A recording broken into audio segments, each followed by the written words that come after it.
Elle cherche des titulaires du permis de conduire depuis au moins 3 ans, avec un solde minimum de 10 points. Salaire, 22 000 euros par an. Pour éviter les dérapages, les conducteurs seraient payés au nombre de kilomètres parcourus et pas au flash. Dans le groupe de Steven, certains les signalent déjà pour éviter de se faire piéger. Car il y a un moyen de les repérer, le radar est visible à travers la vitre arrière. Tiens, j'ai reçu la notification aussi. Donc là, voilà, c'est une voiture type. Au-dessus de tout soupçon. Et pourtant, c'est une voiture qui est justement radar mobile. Donc là, on va voir. Plus de 200 de ces voitures sillonneraient la France. Mais voilà, pas évident de les repérer. Ah, tout à l'heure, elle était pas loin d'ici. Qu'est-ce que vous allez faire là si vous la voyez, monsieur? Donc, de toute façon, je vais la signaler au groupe. Aucune trace de la fameuse voiture, mais Steven ne manque pas une occasion de signaler tous les contrôles qu'il croise sur sa route. Ouais, voilà, donc là, je me suis stationné sur le côté. Bon, ça a été signé en tout cas sur l'application Waze. Donc, moi, je vais faire une photo, hop, ici, du positionnement. Là, je vais l'envoyer directement à l'administratrice principale. Près de 200 signalements sont publiés chaque jour sur ce site, tous validés par la fondatrice du groupe. Nous l'appellerons Christelle. Elle souhaite garder l'anonymat, car ses dénonciations ne sont pas très appréciées des forces de l'ordre.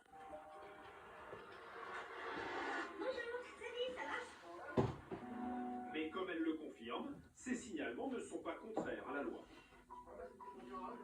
Je ne suis pas hors légalité, on respecte le droit, mais un contrôle routier, on a tout à fait le droit de filmer et de photographier, n'en déplaise aux forces de l'ordre. Le souci, c'est que ces nouveaux radars cachés dans le trafic sont plus difficiles à distinguer. C'est pour piéger l'automobiliste. C'est uniquement fait pour faire de l'argent, c'est à l'entrée des agglomérations, c'est dans des zones où il n'y a rien, où juste la vitesse baisse, où on va passer de 80 à 50 sur quelques mètres. Et effectivement, est-ce qu'on veut faire de la prévention ou est-ce qu'on veut faire de l'argent sur le dos des conducteurs? Alors, à peine lancés sur les routes, les automobilistes ont décidé de contre-attaquer pour rendre ces voitures plus visibles. À Paris, nous avons rendez-vous à la Ligue des conducteurs, une association qui compte 1 million de sympathisants. À sa tête, Alexandra. Alexandra, voici la photographie des voitures radars privatisées. Merci. Ces nouvelles voitures, elle en connaît tous les secrets. Vous avez 4 caméras, 2 devant et 2 à l'arrière.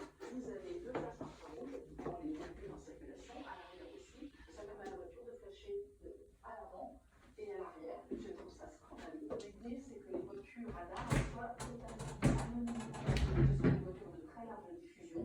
Donc, on est en connaissant la plaque d'immatriculation de ces radars-là, et vous ne pouvez pas les retrouver en circulation.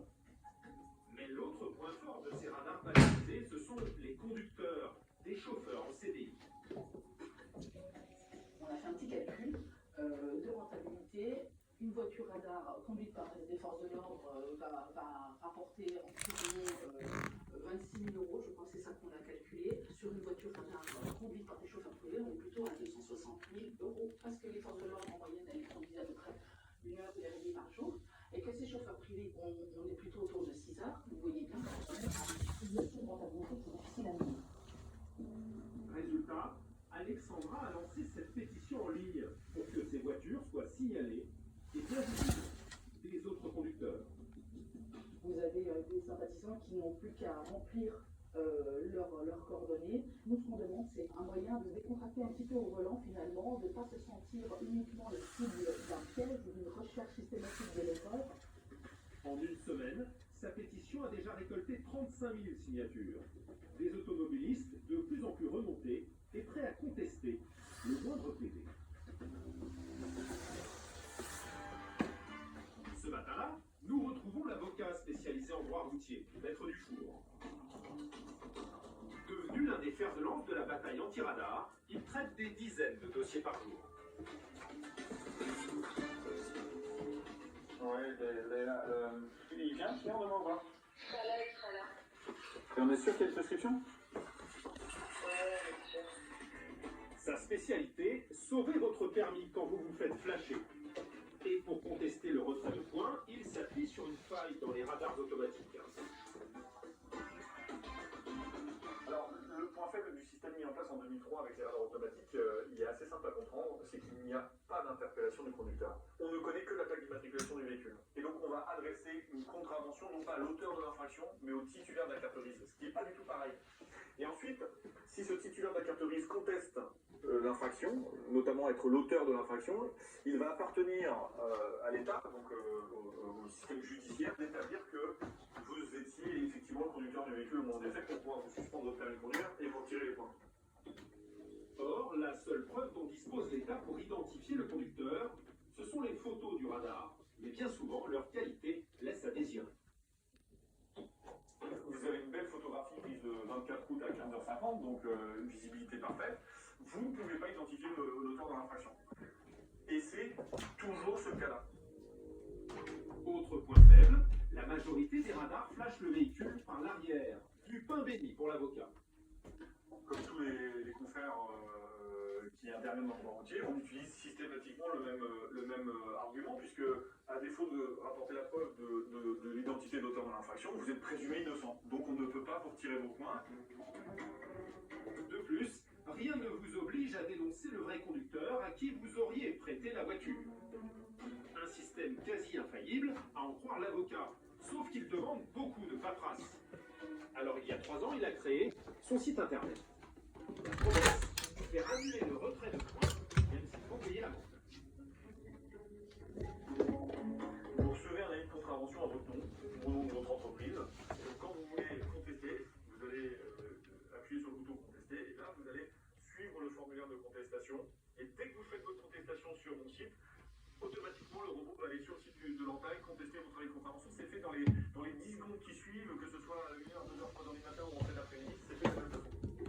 L'avocat assure le suivi du dossier et si besoin, il peut vous défendre devant un tribunal de police. Une formule qui a déjà séduit des milliers de conducteurs. Voilà. Depuis la création du site, j'ai contesté 82 830 points. Donc si vous ramenez ça en temps, puisque lorsque vous faites un stage, vous récupérez des points, mais ce stage dure 2 jours, j'ai économisé 113 années de stage à mes clients automobilistes. 113 années de stage, vous imaginez vous?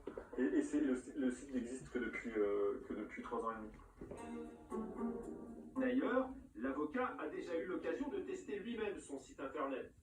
Il collectionne les procédures pour son propre véhicule. Alors moi je suis complètement innocent, je suis un conducteur exemplaire, mais par contre mes véhicules, pour une raison que j'ignore, de temps en temps effectivement se font flasher. Et je suis mon principal client. Je dirais qu'il y a une bonne dizaine de points, j'ai été sauvé par le site. Toujours avec une bonne dizaine de permis. Ah ouais? Je pense qu'on est bien à 120 points de sauver pour vous. Enfin pour tous les deux. Bien sûr. Mais pour ceux qui abusent, difficile d'échapper à la convocation au tribunal. D'ailleurs, l'un de ses meilleurs clients doit comparaître le lendemain. 1, 2, 3, 4, 5, 6, 7, 8, 9, 10, 11, 12, 13, 14, 15 contestations. Donc c'est vraiment un bon client qui est satisfait et qui revient régulièrement sur notre site pour préserver ses points de permis de conduire. Il y a quelques mois, l'homme aurait été flashé par un radar en ville. Il conteste être le conducteur. Il n'y a pas 150 solutions, c'est la photographie dans le dossier permet d'identifier et auquel cas il sera condamné en tant qu'auteur, il perdra 1 point sur son permis de conduire et il paiera 200 € d'amende, 150 € d'amende, ou on ne peut pas l'identifier et dans ces cas-là il repart blanchi, pas de points, pas d'amende. Voilà, donc on verra ça demain, mais je me fais pas trop d'inquiétude sur l'avenir de ce dossier.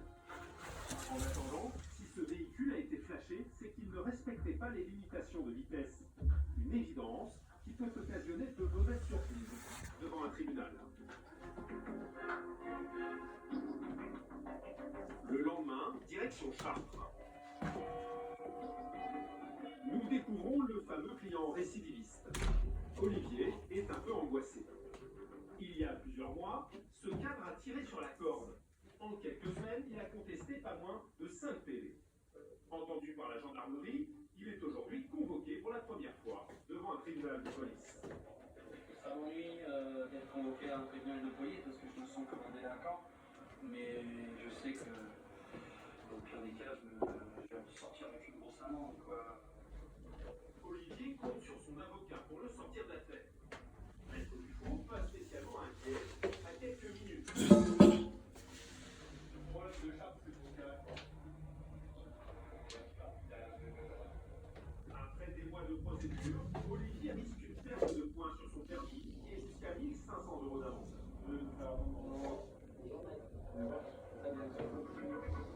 Mais son avocat est prêt à monter sur le ring.